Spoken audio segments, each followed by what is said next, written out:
I flew 700 miles home for Christmas.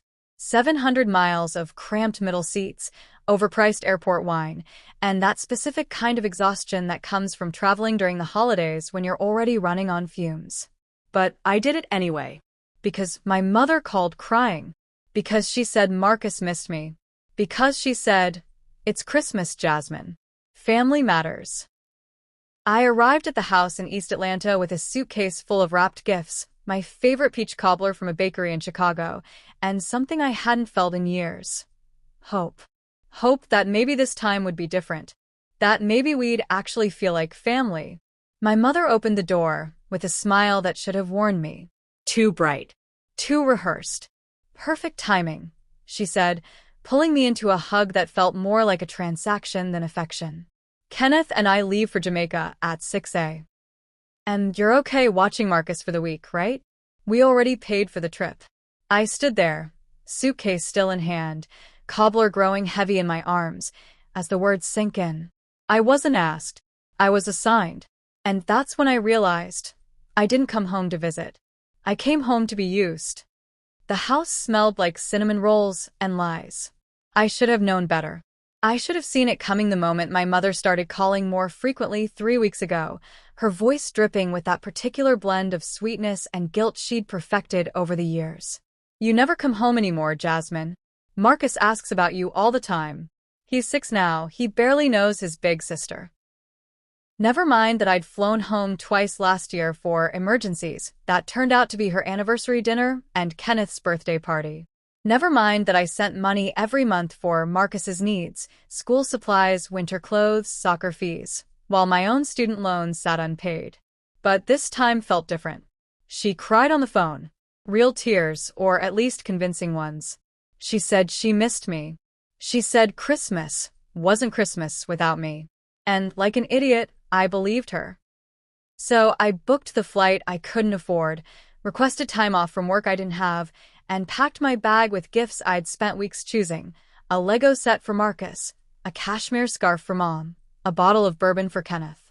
I even baked peach cobbler from scratch, Mom's supposed favorite, packed carefully in Tupperware and wedged between sweaters and my carry-on. The flight was hell. Delayed 2 hours in Chicago, turbulence over Tennessee, a screaming baby 3 rows back. But I smiled through it because I was going home. Because family matters. Because maybe this year would be the year she actually saw me as more than convenient. I texted from the Uber. Landing in 20. Can't wait to see you guys. She responded with a string of heart emojis. Kenneth was the one who answered the door. He nodded at me, not quite a greeting, more of an acknowledgement of my existence, and stepped aside. "Diane, your daughter's here." My mother appeared from the kitchen, apron on, hair perfect, smile wide. She pulled me into a hug that lasted exactly 3 seconds before releasing me and clapping her hands together. "You made it." "Oh, thank God. We were worried you'd miss your flight." "Miss my flight?" I set my suitcase down. Why would that matter? That's when I saw the suitcases. 2 large roller bags by the stairs, tags already attached. A carry-on perched on the couch. Passports on the entry table. My stomach dropped. "Well," Mom said brightly, "because Kenneth and I leave for Jamaica tomorrow morning at 6. We've had this trip planned for months, anniversary gift to ourselves. You'll be fine with Marcus for the week, right? He's so excited you're here." Ist sehr daher. She stared back, smile unwavering. "You what?" "Jamaica," she repeated slowly, like I was hard of hearing. 7 days, all-inclusive. We already paid for it, non-refundable. You don't mind, do you? Mind? I wanted to scream. I wanted to throw the cobbler at the wall. Instead, I heard myself say, "You didn't ask me." She waved a hand. "Oh, Jasmine, don't be dramatic. It's just a week. Marcus is easy. He's in day camp until 3, so you'll have your mornings free. It'll be like a little vacation for you, too." "A vacation?" I repeated flatly. "Exactly." She beamed. "You're always saying you want to spend more time with him. Now you can." Kenneth appeared behind her, phone in hand, already checked out of the conversation. "She's fine with it, Diane. Let's finish packing. And just like that, they turned and walked away, leaving me standing in the hallway with my suitcase and the cobbler nobody wanted. I didn't sleep that night. I lay in my childhood bedroom, now a guest room with none of my things left in it, and stared at the ceiling, replaying every phone call, every text, every guilt trip that had led me here. This isn't the first time. The thought arrived quietly, but once it did, it wouldn't leave. I pulled out my phone and opened my banking app. Scrolling back through months of transactions, I started taking screenshots. Venmo, Zelle, Cash App, March 15th, $250. Marcus's soccer cleats. April 3rd, $180. Emergency car repair. May 22nd, $300. Marcus's birthday party. June 10th, $200. Urgent electric bill. July 8th, $275. Back to school supplies. On and on. Request after request. Emergency after emergency. Every single one framed as critical, temporary, just this once. I did the math. $8,347. In 3 years, I had sent my mother $8,347. And that didn't include the flights. The last-minute trips home for crises that turned out to be nothing. The time I flew home because Mom said Marcus was sick, only to find them hosting a barbecue. The time she called sobbing about a family emergency, and I arrived to discover it was Kenneth's surprise 40th birthday dinner. I was the unpaid event staff. The on-call ATM. The backup plan they never had to confirm because they knew I'd show up. I opened Instagram. My mother's account was public, full of carefully curated photos. There she was in new designer sunglasses. Kenneth in a tailored suit. Marcus in brand new Jordans.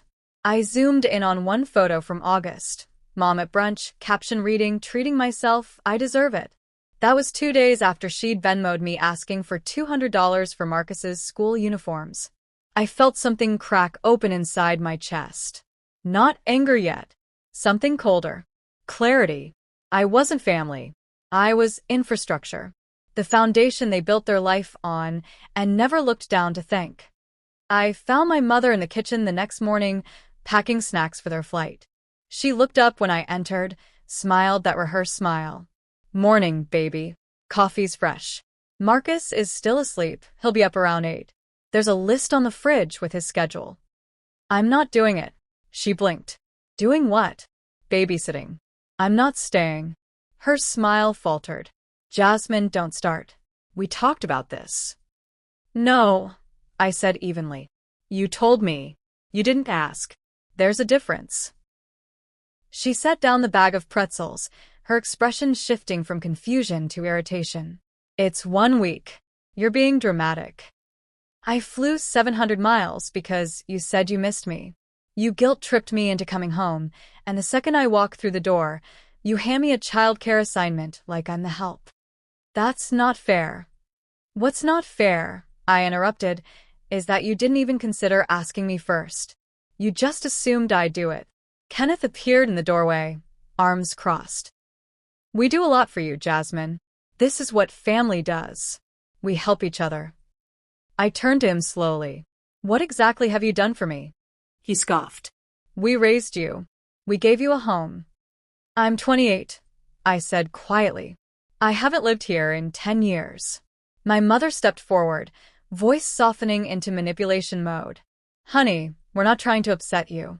We just thought you love Marcus. You're always saying you want to spend more time with him. I do love Marcus. But I'm not his parent. You are. And we're taking one vacation. Without asking me if I was available. Without even considering that I have a life. A job. Plans. You took time off work to come here, Kenneth said flatly. So clearly you're available. The audacity nearly took my breath away. I pulled out my phone and opened my banking app. You want to talk about what family does? Let me show you what I've done. I started reading aloud. Every transaction. Every Venmo request. Every emergency that drained my account while they lived comfortably. My mother's face went pale. That's not fair. You're making it sound. I'm reading receipts, I said. $8,347. In 3 years. Not including flights. Not including the time I missed work to come home because you said Marcus was sick and he was fine. We never forced you to send that money, Kenneth snapped. No, I agreed. You just guilt me into it. Every single time. My mother's eyes filled with tears. Real ones this time, I think. So this is about money? You're really going to throw that in my face? After everything? This is about respect, I said, my voice shaking now. You don't see me as a person. You see me as a resource. Someone to use when it's convenient and ignore when it's not. That's not true. Then why didn't you ask me? Silence. She didn't have an answer. I'm leaving, I said quietly. I'm booking a flight back to Chicago. My mother's face twisted. You're really going to abandon your brother? I'm not abandoning anyone. I'm refusing to be used. Kenneth stepped closer, his voice hard. If you walk out that door, don't bother coming back. I looked at him, then at my mother. Okay, I said. And I walked upstairs to pack. The house erupted. My mother followed me up the stairs, her voice rising with every step. Jasmine Marie Washington, you do not walk away from me when I'm talking to you. I didn't respond. I pulled my suitcase from the closet and started throwing clothes into it. My hands were shaking, adrenaline flooding my system, but I kept moving. She stood in the doorway, breathing hard. You are being selfish. Incredibly, unbelievably selfish. Maybe, I said without looking up. But I'm done apologizing for it. We needed this trip. Do you understand that? Kenneth and I have been working nonstop. We haven't had a vacation in 2 years, I finished. You went to Miami 2 years ago. I saw the photos. Her mouth opened. Closed. You haven't had a vacation that I wasn't funding, I clarified. There's a difference. Kenneth appeared behind her, his face red. You think you're so much better than us, don't you? Big city job, fancy life in Chicago. You come down here and look down on us. I zipped the suitcase. I've never looked down on you. I've just finally looked at you. And I don't like what I see. My mother's tears returned, harder now. How can you say that to me? After everything I've sacrificed for you. What have you sacrificed? The question came out sharper than I intended. Tell me, specifically, what have you sacrificed? She faltered. I raised you. I fed you, clothed you. That's called being a parent. That's the baseline, not a favor. You are so ungrateful, she whispered. I stopped moving, looked at her directly. I have spent 3 years being grateful, I said. Grateful for every crumb of attention, every lukewarm acknowledgement. I've said thank you for being tolerated, for being remembered. I've been so grateful just to be included that I didn't realize I was never actually part of the family. I was just useful to it. That's not. It is, I said firmly. And I'm done. I grabbed my suitcase and walked past them both. Down the stairs. Through the living room. Past the suitcases still packed for Jamaica. My mother's voice followed me. If you leave, don't come back. I mean it, Jasmine. You walk out that door, you are not welcome here anymore. I opened the door. Turn back one last time. Then I guess I'm not welcome. And I left.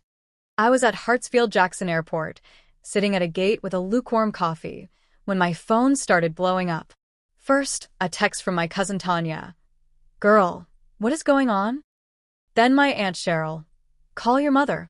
Now. Then my Uncle James. This is really how you treat family? I opened Facebook. My mother had posted. Heartbroken doesn't even begin to describe how I'm feeling right now. My daughter flew home for Christmas, and after we welcomed her with open arms, she decided to abandon us and her 6-year-old brother right before a trip we've been planning for months. I don't know where I went wrong as a mother, praying she finds her way back to family values. 300 likes. 70 comments. I scrolled through them, my stomach churning. Wow, that's terrible. Praying for you, Diane. Kids these days have no respect. She should be ashamed of herself. My hands shook as I read. Strangers and distant relatives I hadn't spoken to in years, all rushing to judgment, all taking her side without question, because that's what she wanted. Public sympathy, social pressure, proof that I was the villain. I could have stayed silent. Part of me wanted to. The old Jasmine, people-pleasing, conflict-avoiding Jasmine, would have deleted the app and pretended not to see it. But I wasn't that Jasmine anymore.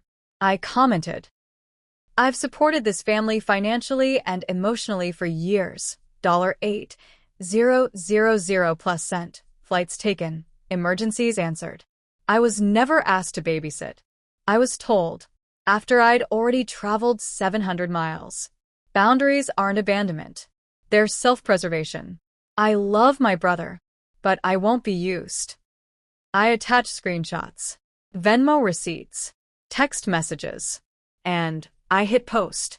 The comment section exploded.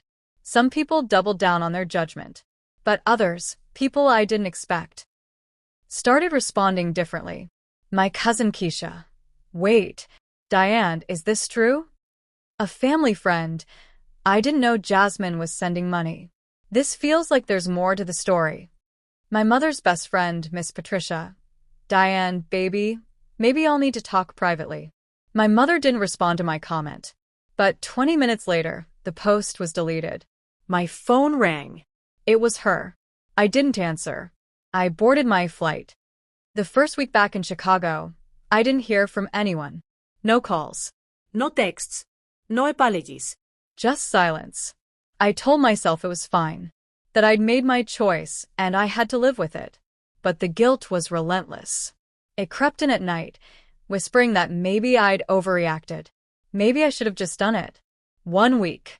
What's 1 week? But then I'd remember Kenneth's face. My mother's tears that felt more like weapons than wounds. The suitcases already packed. The assumption that I'd comply. And I'd know I was right. My friend Aisha came over on New Year's Eve with wine and takeout. She'd seen the Facebook post before it was deleted. Screenshots lived forever, and she didn't mince words. "You know that was textbook manipulation, right?" she said, pouring us both a glass. "She put you on blast to isolate you, to make you feel like you had no choice but to apologize and fall in line." "I know," I said quietly. "And you didn't. You held your ground." Yeah. "So, why do you look like you're about to cry?" "Because it still hurt. Because standing up for myself didn't make me miss them less. Because I wanted a mother who loved me without conditions, and I was starting to accept I might never have one." 2 weeks later, I got a text from Kenneth's mother, Miss Lorraine. She'd ended up taking Marcus for the week after I left. The message was short. "Your mother and Kenneth asked me to watch Marcus last minute. I did it because I love that boy. But I'm too old for this. They shouldn't have put you in that position. Or me." It wasn't an apology, but it was acknowledgement. A crack in the narrative. Then, in mid-January, a voicemail from my mother. Her voice was quiet, strained. "Jasmine, I've been thinking about what you said. And maybe I didn't realize how much you were doing. I just thought you didn't mind. I thought that's what family did. But I guess I didn't ask if you minded. I didn't ask a lot of things. I don't know if you'll forgive me. I don't even know if I deserve it. But I wanted you to know. I heard you." It wasn't the apology I wanted, but it was the beginning of one. Spring came to Chicago cold and bright. I started therapy in February. My therapist, Dr. Morgan, a black woman in her 50s with locks down her back and a no-nonsense demeanor, didn't let me off easy. "You've been conditioned to believe your value is in your utility," she said during our 3rd session. "That love is something you earn through sacrifice. But love isn't transactional. Not healthy love." "Then what is it?" I asked. "Mutual, respectful, and freely given." I cried in her office more times than I could count, unpacking years of guilt, people-pleasing, and the deep, bone-tired exhaustion of never feeling like I was enough. But slowly, something shifted. I stopped checking my phone obsessively for messages from home. I stopped sending money. I stopped making myself small to fit into spaces that were never built for me. I started saying no to extra shifts at work, to friends who only called when they needed something, to anyone who made me feel like my boundaries were negotiable. And I started building something new. My friend group in Chicago, Aisha, Marcus, different Marcus, and Tasha, became my chosen family. We had Sunday dinners, game nights, conversations that lasted until 3 a.m. and left me feeling full instead of drained. In April, my mother called again. Not a voicemail this time, an actual call. I almost didn't answer, but I did. "Hi, baby," she said softly. Mum. Silence. Then, "How are you?" I'm okay. "You?" I'm working on things. Kenneth and I are in counseling, and I've been thinking a lot about what you said, about how I treated you. I didn't respond. I didn't have words yet. "I'm not calling to ask for anything," she continued. "I just wanted you to know. I see it now. I see what I did. And I'm sorry. It wasn't perfect. It wasn't everything. But it was real." "Thank you," I said. Can I call you again sometime? Just to talk." "Yeah," I said. "You can." We hung up, and I exhaled. In June, I flew back to Atlanta. Not for an emergency. Not because I was guilted into it, but because I chose to. I stayed in a hotel, set clear boundaries, saw my mother for coffee, just coffee, and kept the conversation light. Marcus was bigger now, louder, full of energy. He hugged me tight and showed me his new bike. I bought him ice cream. We went to the park. My mother watched us from a bench, quiet. When I said goodbye, she hugged me longer than usual. "I'm proud of you," she whispered. It was the first time she'd ever said that. I cried the whole flight home. Not because I was sad, because I was free. I used to think saying no meant I didn't love them. Now I know, saying yes when I meant no was the real betrayal of myself. And I'm never doing that again. Thank you for watching. Please like and subscribe. Beyond the Scripted.